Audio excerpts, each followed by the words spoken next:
Assalamualaikum warahmatullahi wabarakatuh.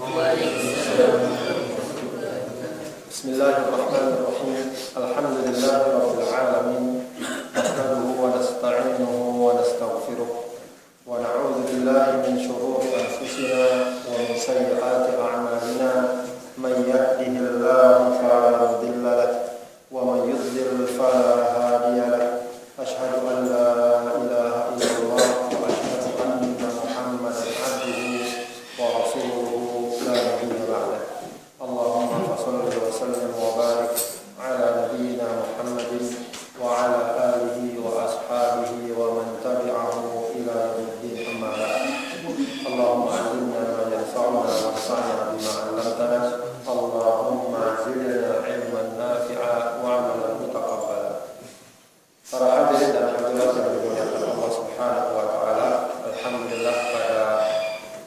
kesempatan pagi hari ini kita dipertemukan oleh Allah dalam majlis yang mulia ini, dalam majlis yang insya Allah kita niatkan sebagai upaya kita untuk selalu menyegarkan, menguatkan, menumbuhkan keimanan kita dan ketakwaan kita kepada Allah Subhanahu wa taala.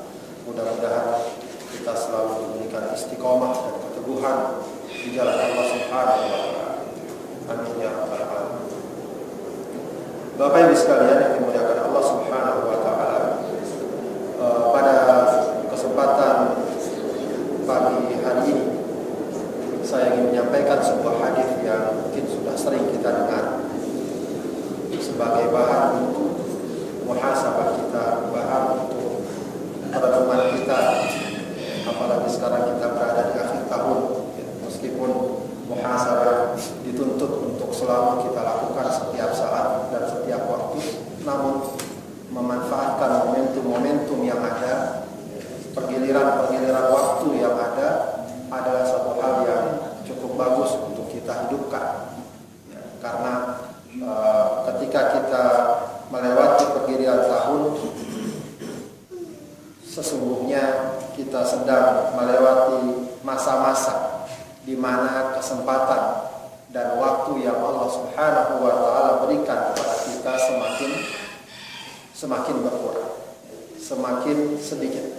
Sementara amal kita semua akan dicatat oleh Allah Subhanahu wa taala. Hadis dalam riwayat Tirmidzi yang cukup dikenal, Rasulullah sallallahu alaihi wasallam bersabda, "La tazulu qadama 'abdin yaumal qiyamah hatta yus'al an Allah." Tidaklah kedua kaki seorang hamba pada hari kiamat melangkah, maksudnya adalah sebelum kaki seorang hamba melangkah pada hari kiamat, mereka akan ditanya tentang empat perkara. Pertama adalah an umrihi fima afna, umurnya untuk apa dia habiskan. Yang kedua an syababihi fima abla, masa mudanya untuk apa dia gunakan.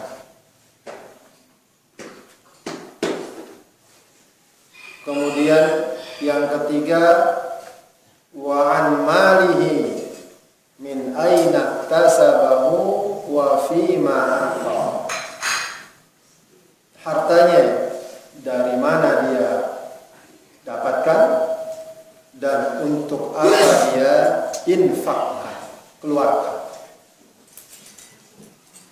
Yang keempat wa an ilmihi fima amila bih, ilmunya untuk apa dia amal, untuk apa dia amalkan.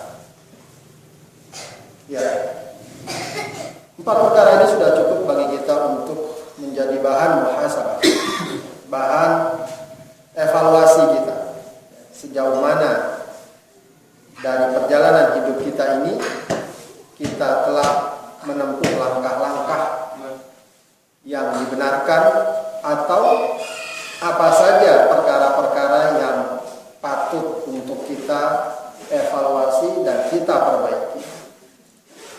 Para hadirin yang dimuliakan Allah Subhanahu wa taala. Pertanyaan pertama, an umrihi fima afna. Umurnya untuk apa dia habiskan. Pertanyaan tentang umur, terjemahan yang paling sederhana dan paling lugas adalah pertanyaan tentang waktu. Para ulama mengatakan yang namanya umur tak lain adalah waktu kita. Waktu-waktu kita. Artinya apa? Waktu-waktu yang kita miliki itu kita gunakan untuk apa saja. Memang kita kalau ditanya soal umur, berapa umur Anda? Hitungannya tahunan atau bulanan? Biasa tahunan. Padahal mestinya bisa juga umur kita dihitung berdasarkan bulan, berdasarkan minggu, berdasarkan hari, jam, menit, detik. Itu umur kita. Cuma memang repot kalau dihitung berdasarkan bulan. Kebanyakan hitungnya. Berapa umur Anda? Kali aja 30 tahun kali 12 bulan. Repot kayak kalkulator dulu. Apalagi kalau sudah dihitung pakai pekan. Sekian ribu pekan. Repot. Begitu ya. Akhirnya ya mungkin yang paling gampang ketika ditanya umur adalah sekian tahun. Sederhana. Intinya adalah sekian tahun berarti sekian ratus bulan, sekian ribu pekan, sekian puluh ribu hari. Begitu. Maksudnya adalah ketika kita ditanya tentang umur kita, untuk apa kita habiskan, intinya adalah kita ditanya waktu-waktu kita untuk apa kita guna, untuk apa kita guna. Ini satu hal yang penting sekali untuk kita ingatkan diri kita. Betapa waktu-waktu kita adalah bagian dari nikmat Allah yang Allah berikan kepada kita. Bukan hanya masalah fisik kita, harta kita, makan kita, nikmat Allah, termasuk waktu kita, kesempatan kita itu adalah nikmat Allah. Bahkan dalam satu hadis, ini adalah nikmat yang sering sekali tidak dihargai dengan pas. Biasanya orang kalau berbicara nikmat, badan sehat, makanan enak, rumah mewah, begitu ya. Duit banyak, begitu. Itu nikmat. Ya. Makanya Rasulullah katakan ni'matani maghbunun fihima katsirun minan nas. Ada dua nikmat yang seseorang maghbun. Ya. Maghbun. Maghbun itu apa artinya? Terpedaya, tertipu. Kalau dalam fikih itu ada namanya jual beli bayu bil ghuban. Jual beli orang yang tertipu. Kenapa tertipu? Karena barang yang harusnya mahal dia jual murah karena dia nggak tahu.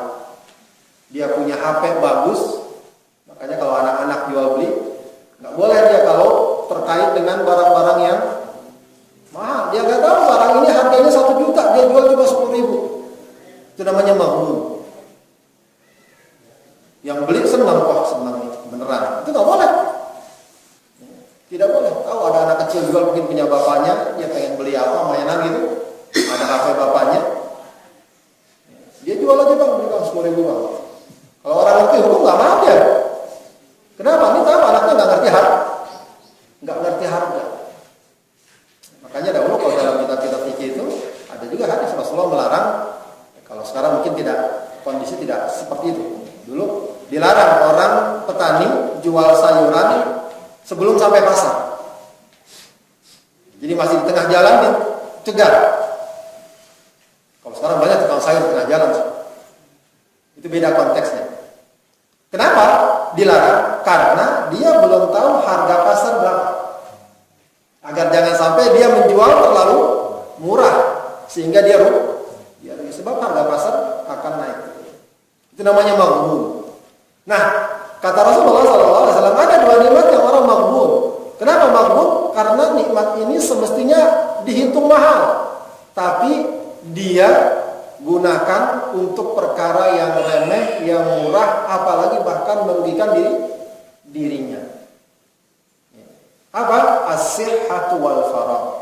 Kesehatan dan waktu luang. Dan waktu. Sehat dia badannya, waktunya luang, habis waktunya berjam-jam di pinggir jalan, di terminal, di depan televisi dan seterusnya. Maghbun. Dan satu lagi, itu semua akan ditanya oleh Allah Subhanahu wa ta'ala an umrihi fima afna. Umurnya untuk apa dia habiskan. Lagian Bapak Ibu sekalian yang dimuliakan Allah, tabiat waktu ini pertama tabiatnya dia kalau sudah lewat kembali enggak. Sedetik aja dia lewat sudah dia jadi masa lalu. Enggak bakalan kembali. Harta yang hilang boleh jadi kembali. Mobil yang dicuri bisa jadi ketemu lagi. Tapi waktu yang lewat tidak bakal kembali. Kalau dia lewat begitu saja sudah. Lewat sudah waktu kita. Tidak bakal kembali. Makanya dalam Islam juga seorang dilarang itu meratapi sesuatu yang udah lewat. Makanya bagus juga tuh syair. Tahu syair yang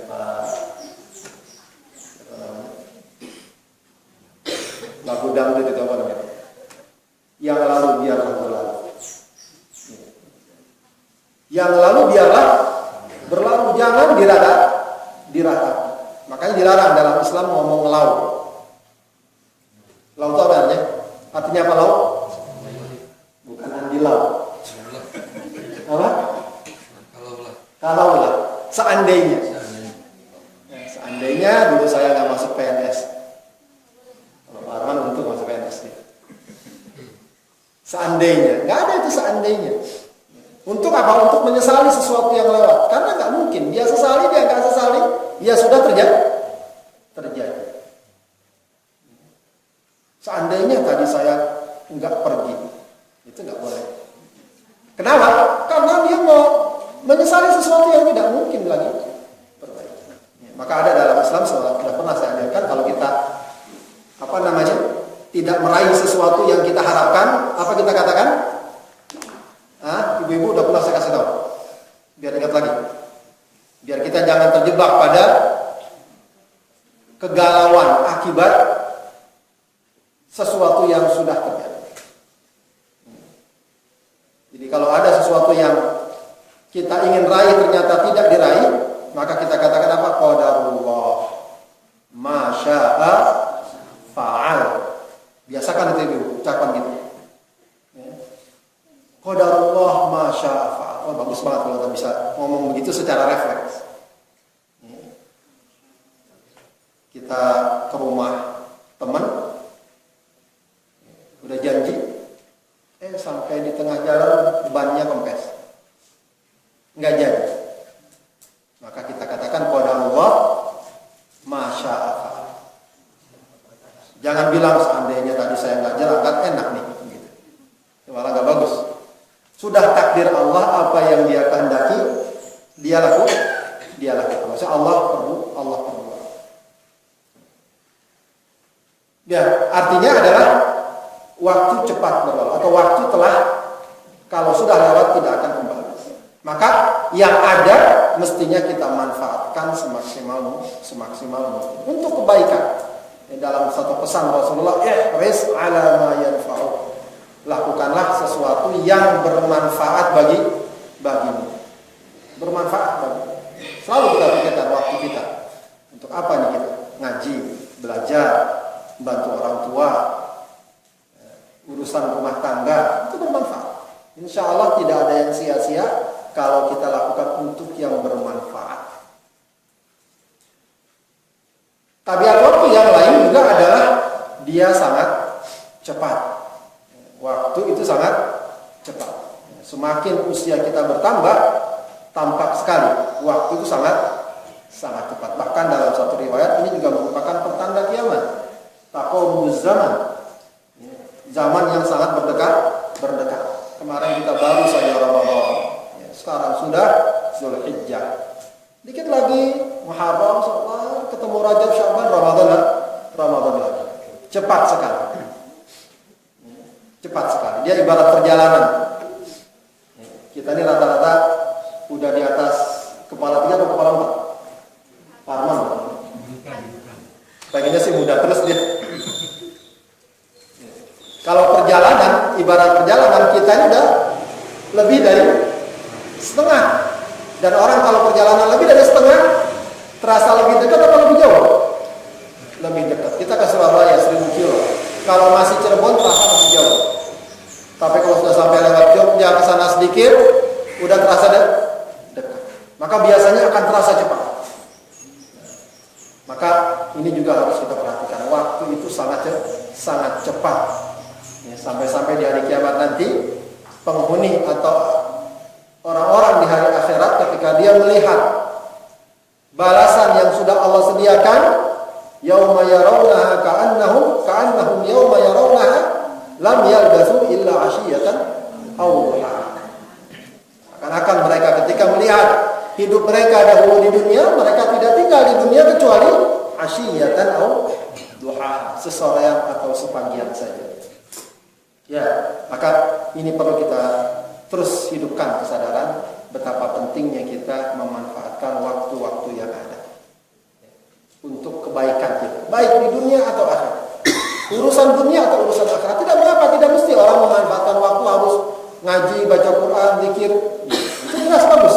Ya, tapi urusan-urusan yang keseharian kita, urusan keluarga, urusan anak-anak dan lain sebagainya, itu juga bermanfaat dan akan dinilai ibadah kalau dia lakukan untuk mencari ridha Allah Subhanahu wa taala. Ibu-ibu masaknya, bapak-bapak mencari kerja, mencari penghidupan, atau sekedar mau anak dan seterusnya. Jadi upayakan sedapat mungkin hindari waktu-waktu yang tidak produktif. Sekarang ini ya kita lihat banyak tawaran-tawaran dan godaan-godaan sehingga waktu kita tidak produktif. Tentu saja hal ini bukan berarti kita tidak boleh bersenda gurau, tidak boleh bersantai-santai, ya. Asal tepat waktunya, dan itu pun juga bisa bernilai produktif. Kita bersenda gurau dengan keluarga, dengan anak-anak, itu produktif dalam arti akan menimbulkan kerukunan, keakraban, ya, dan seterusnya. Bertamasya itu juga sesuatu yang produktif sebenarnya, asal ditempatkan pada tempat yang wajar. Kemudian yang kedua adalah al-syababihi fi ma qabla, masa mudanya untuk apa dia habiskan. Ini secara khusus masa muda. Ya, padahal sebenarnya kalau dibicarakan tentang umurnya termasuk masa muda, tapi Rasulullah SAW tekankan masa mudanya. Ya, untuk apa dia habiskan? Untuk apa dia isi? Memang ada penekanan khusus untuk masa muda, karena masa muda ini diberikan potensi yang besar. Kalau tadi dikatakan dua nikmat yang banyak orang terpedaya dan nikmat itu sangat besar, itu umumnya ada pada anak muda. As-sihhatu wal faragh, kesehatan dan waktu.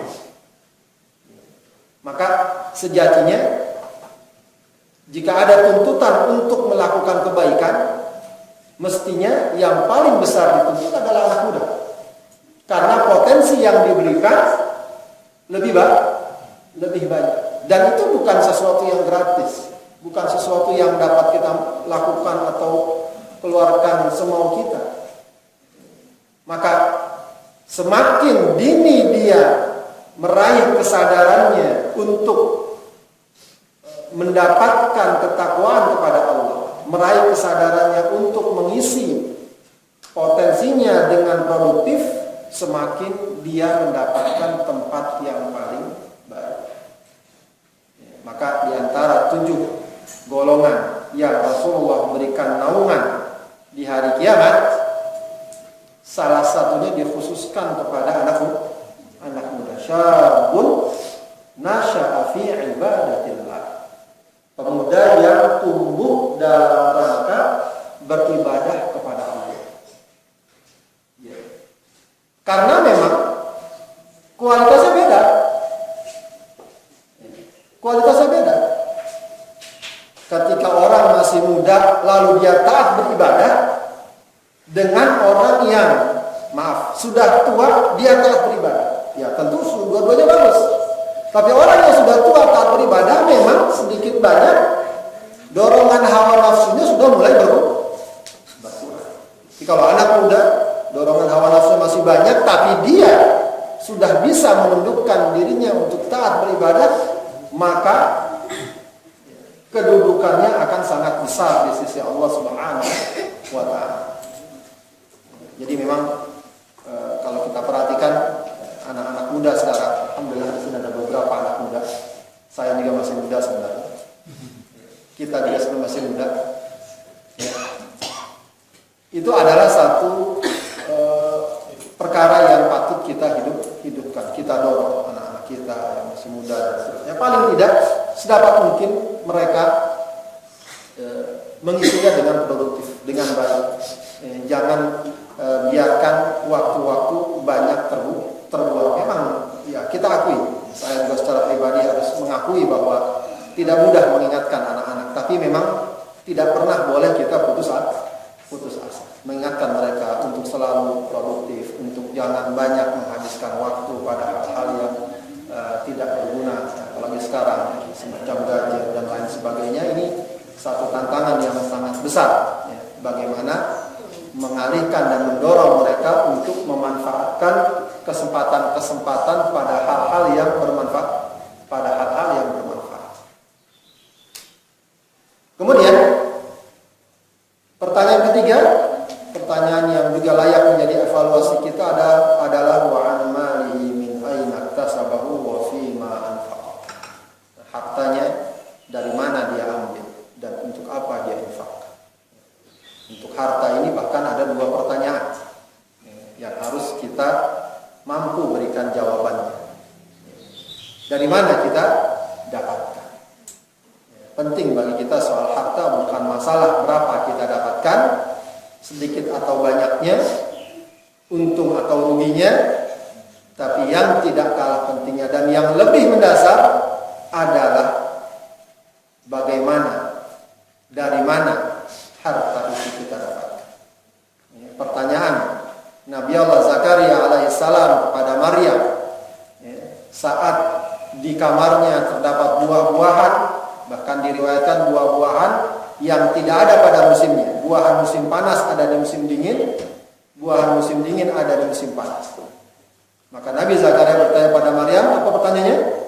Anna laki hadza. Dari mana kau dapatkan semua ini? Maka penting kita tanya diri kita, anna laka hadza. Anna laki hadza. Dari mana kamu dapatkan semua ini? Jadi jangan hanya sekedar kita melihat untungnya banyak, hasilnya banyak. Tapi kalau sumbernya adalah sumber yang haram, sumber yang tidak Allah ridhoi, maka mendapatkan sedikit tapi halal jauh lebih banyak, lebih baik daripada mendapatkan banyak tapi haram. Bahkan mungkin lebih ekstrim dari itu, rugi karena kita mengusahakan perkara yang halal jauh lebih baik daripada untung besar karena kita tidak peduli melakukan praktek-praktek yang haram. Ya, ini memang patut sekali terus kita pelajari, ya. Apalagi sekarang pada zaman sekarang praktek-praktek, ya, khususnya keuangan, praktek-praktek jual beli, tawaran-tawaran yang sekilas menguntungkan tapi mengandung ya paling tidak syubhat, paling tidak hal-hal yang diharamkan dan seterusnya. Kadang-kadang bahkan di balik itu juga banyak perkara-perkara yang menyebabkan kerugian yang sering terjadi dengan masyarakat dalam money game. Apa namanya? Istilahnya menginvestasikan modal. Setiap bulan kemarin saya dapat ada yang tawaran naruh modal 5 juta, dapatnya 5 juta. Secara ekonomi juga kan nggak mungkin. Dapat 100%. Dapat kata benar. Walaupun benar, tidak dibenarkan. Tidak dibenarkan. Kalau seandainya keuntungan ditetapkan berdasarkan jumlah modal. Pegang saja patokannya. Kalau ada orang menawarkan investasi, lalu keuntungan ditetapkan berdasarkan jumlah modal, maka itu investasi yang mengandung riba. Investasi 10 juta, kamu dapat 5% dari 10 juta, itu riba. Walaupun benar dapat. Dan biasanya, sebagaimana praktek-praktek yang sering terjadi, awalnya memang betul lancar, sebulan, 2 bulan, 3 bulan, 4 bulan, 5 bulan, ketika jumlah pesertanya udah ribuan, mulai deh seret, didatangi ke rumahnya udah enggak, dan itu berulang-ulang kali terjadi. Kalau investasinya dikatakan kamu dapat 5% dari keuntungan yang kita kelola, itu benar. Itu baru benar. Dan itu bukan sesuatu yang mudah, harus dihitung dulu keuntungannya berapa. Baru diambil 5% dari investasi itu. Itu contoh sedikit saja betapa terkadang tawaran-tawaran untuk mendapatkan keuntungan seringkali melupakan seseorang untuk memilah-milah mana yang halal dan mana yang haram. Penting untuk selalu kita tanya ini betul tidak, boleh tidak. Tidak semua tentu saja kita katakan haram. Bisa jadi orang mengira ini haram padahal tidak haram.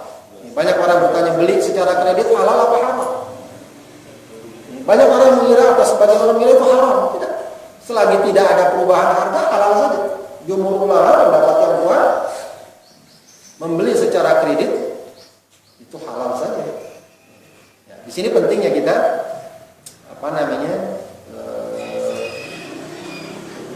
paling tidak bertanya, paling tidak mempelajari mana praktek-praktek yang halal dan mana praktek-praktek yang haram. Bukan hanya uang yang kita dapatkan dari mana, setelah kita dapatkan walau dengan cara yang halal, masih juga ada pertanyaan, wa fima anfaqah. Untuk apa kamu infakkan? Jangan kita beranggapan uang-uang saya, hasil kerja saya, terserah saya dong. Tidak. Tetap saja ada standar-standarnya untuk apa kita infak, untuk apa kita infak. Yang jelas, yang paling utama adalah kita infakkan untuk hal-hal yang wajib untuk kita berikan. Yang wajib untuk kita lakukan, yang wajib untuk kewajiban-kewajiban kita harus kita keluarkan.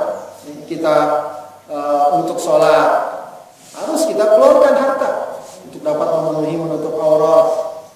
Kalau sampai ada berlebihan kita keluarkan untuk zakat mencapai 1 nisab, itu harus. Kalau lagi cukup juga untuk pergi haji harus dikeluarkan. Jangan kemudian saya nggak mau, nggak bisa.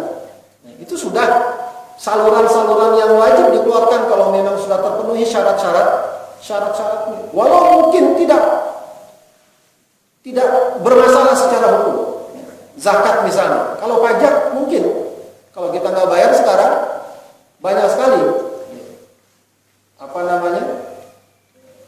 katakanlah ancaman hukumnya dan memang berdampak sehingga akhirnya orang mau bayar pajak. Kalau zakat, dia nggak zakat, ada nggak ancamannya secara hukum? Tidak ada. Tapi kalau kita paham wa fima anfaqah, maka harus tetap kita bayar. Kita harus membayar. Haji juga begitu. Jangan kita cari-cari alasan. Saya belum dipanggil, saya masih belum siap, begitu ya. Itu bukan alasan. Kalau Anda punya uang cukup, maka setidaknya kalau kita sekarang ya setorkanlah dulu. Atau kalau pengen cepat misalnya apakah Pahala Plus dan seterusnya. Ya, wa fi fima anfaqa. Termasuk juga yang wajib adalah untuk keluarga. Untuk keluarga. Itu juga wajib. Wajib memberikan nafkah untuk keluarga, untuk anak dan istri. Jangan kemudian kita, khususnya bagi para suami, kepala rumah tangga, ya, merasa bahwa capek-capek kerja cuma habis buat anak. Ya memang itu kewajibannya. Cuma habis buat keluarga dan seterusnya. Memang itu kewajibannya.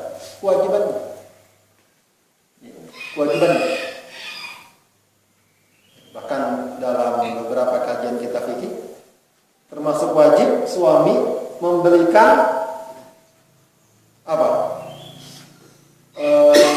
alat-alat kecantikan buat istrinya, biar istrinya bisa dandan. Bukan dandan buat orang, dandan buat suaminya. Itu termasuk wajib juga katanya. Sebab apa? Sebab Rasulullah perintahkan agar istri berdandan untuk suaminya. Bagaimana dia berdandan kalau nggak ada modalnya? Masa pakai kapur tulis? Begitu. Kan pakai alat kosmetik. Termasuk itu dibicarakan juga oleh para ulama. Ya. Kemudian yang lain-lain juga.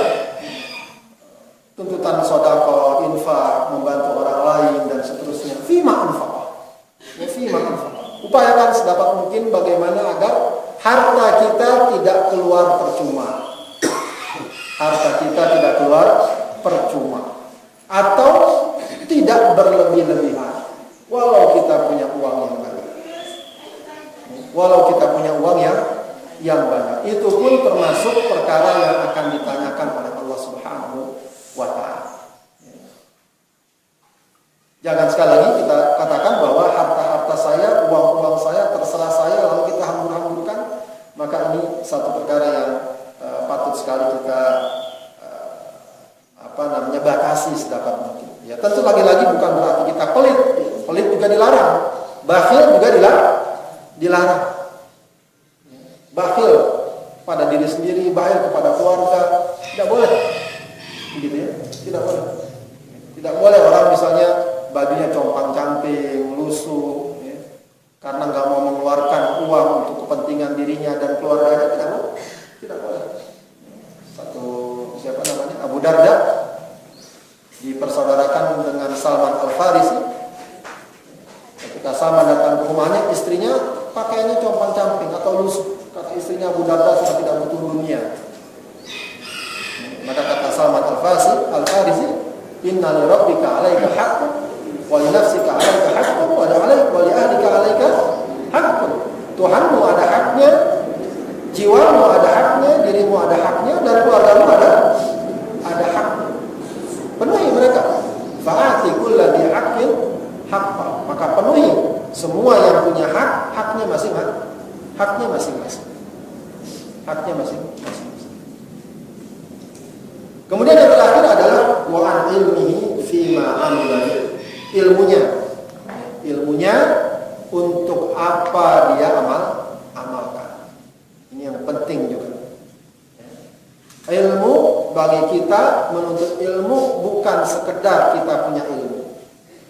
Bukan sekedar kita menjadi orang berilmu. Bahkan ancaman yang tidak ringan adalah di hari kiamat nanti ada 3 golongan yang lebih pertama disiksa oleh Allah Subhanahu wa ta'ala. Pertama adalah orang yang berjihad, tapi dia berjihad bukan untuk menegakkan kalimat Allah. Berjihad hanya untuk memperlihatkan siapa dirinya, bahwa dia orang berani, bahwa dia orang hebat. Kemudian orang yang membaca Al-Quran juga begitu. Membaca Al-Quran bukan untuk karena Allah, tapi membaca Al-Quran hanya untuk menyatakan siapa dirinya. Saya orang qawi, saya hebat, saya ini dan lain sebagainya. Dan satu lagi orang yang berilmu. Dia berilmu bukan untuk takwa pada Allah, mencari ridho Allah, tapi berilmu agar dia dikenal sebagai orang alim. Tentu saja kita tidak ingin bermaksud menuduh si fulan dan seterusnya. Yang penting adalah kita selalu evaluasi ilmu yang kita dapatkan ini untuk apa. Yang Allah minta adalah ilmu kita untuk kita amal. Wa an ilmihi fima amila. Ilmu kita untuk apa kita amal, untuk kita amal. Dan kata para ulama, al-ilmu bila amal kasyajarin bila thamar. Ilmu tanpa amal bagaikan pohon tanpa buah. Kalau sekarang jawabannya, ya pohon jati nggak berbuah juga mahal. Ya tentu pemahamannya bukan itu. Ya, pemahamannya adalah pohon yang berbuah yang diharapkan buahnya. Yang diharapkan buahnya. Ya. Jadi penting bagi kita untuk selalu menghidupkan amal-amal dari ilmu kita. Ya. Merealisasikan amal-amal dari ilmu kita. Bahkan dahulu para sahabat menyatakan, dahulu kami belajar Al-Quran 10 ayat, belum kami pindah kepada 10 ayat berikutnya sebelum kami baca, kami hafalkan dan kami amalkan. Berat juga ya, seperti itu. Intinya adalah bagaimana sedapat mungkin kita menjadi apa yang dikatakan oleh para ulama, qaumun amaliyun, kaum yang banyak beramal. Sebab sekarang ini, pada zaman sekarang, yang banyak adalah qaumun kalamiyun, kaum yang banyak ngomong. Lihat aja kita kalau di medsos itu, waduh, nggak habis-habis itu omongan. Capek juga kita bacanya. Apalagi dengan perkembangan terkini, banyak sekali omongan yang disampaikan. Tapi kalau giliran amal, seringkali minim. Contohnya mungkin majlis-majlis seperti ini. Jarang sekali yang bisa konsisten. Maka adalah keuntungan kalau orang konsisten dalam amal. Tapi kalau ngomong, insya Allah semua orang bisa. Tapi coba beramal. Beramal dan beramal.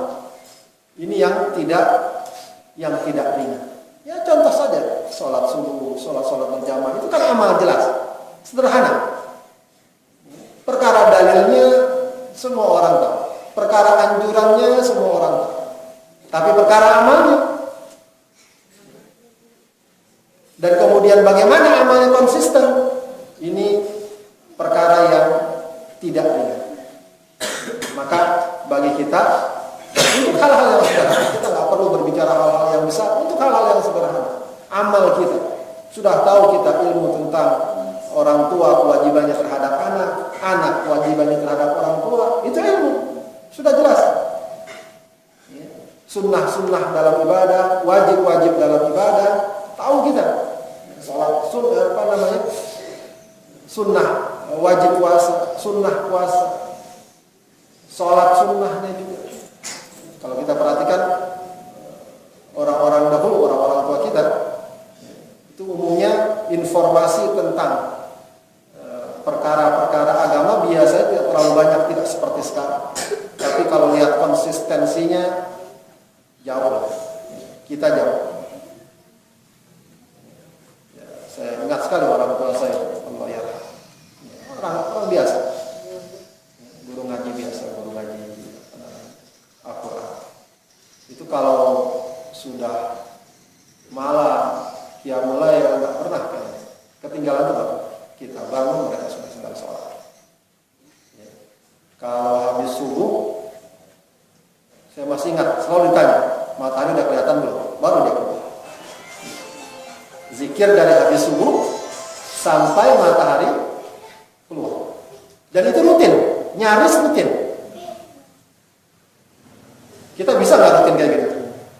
Udah kepikiran gorengan belum digoreng, ya, cucian belum dicuci, segala macam. Ya. Itu amal. Ya. Itu amal. Dan biasa kalau sudah tahu mereka langsung amal. Mereka langsung amal. Ya. Ada satu riwayat tentang apa namanya? Sholat rawatib 12 rakaat. Kata Rasulullah, siapa yang sholat rawatib 12 rakaat akan Allah bangunkan rumah di surga. Itu yang meriwayatkan istri Rasulullah, namanya Ummu Habibah. Kata Ummu Habibah, sejak saya tahu fadilah tersebut, saya tidak meninggalkannya. Yang meriwayatkannya, saya lupa meriwayatkannya, itu juga meriwayatkan ucapan Ummu Habibah. Sejak saya tahu, saya tidak meninggalkannya. Tapi bukan sekedar meriwayatkannya, dianya juga memang melakukan hal itu. Perawi berikutnya juga begitu. Sejak saya tahu, saya tidak meninggalkan. Ya, artinya antara tahu dan amal itu memang dua hal yang harus selalu beriringan. Ya. Bahkan tuntutan atau ancaman bagi amal yang tidak dilakukan padahal dia punya ilmu itu amat berat. Ya, amatlah berat. Dalam surat Al-Fatihah itu masuk dalam kategori al-maghdub, orang yang dimurkai, orang-orang Yahudi dikatakan dimurkai. Kenapa? Karena mereka punya ilmu tanpa amal. Sebaliknya orang-orang Nasrani dimurkai atau dikatakan sesat, dikatakan waladhdallin, karena mereka beramal tanpa ilmu. Itulah para hadirin dan hadirat Bapak Ibu sekalian yang dapat saya sampaikan kajian kita pada hari ini. Mudah-mudahan sedikit banyak bisa menjadi bahan evaluasi kita, muhasabah kita, dan khususnya buat saya dan saja masih banyak orang di sana sini. Kita cukupkan dahulu kajian kita. Kalau nanti ada yang mau ditanyakan silakan. Dari sini sekian. Assalamualaikum warahmatullahi wabarakatuh.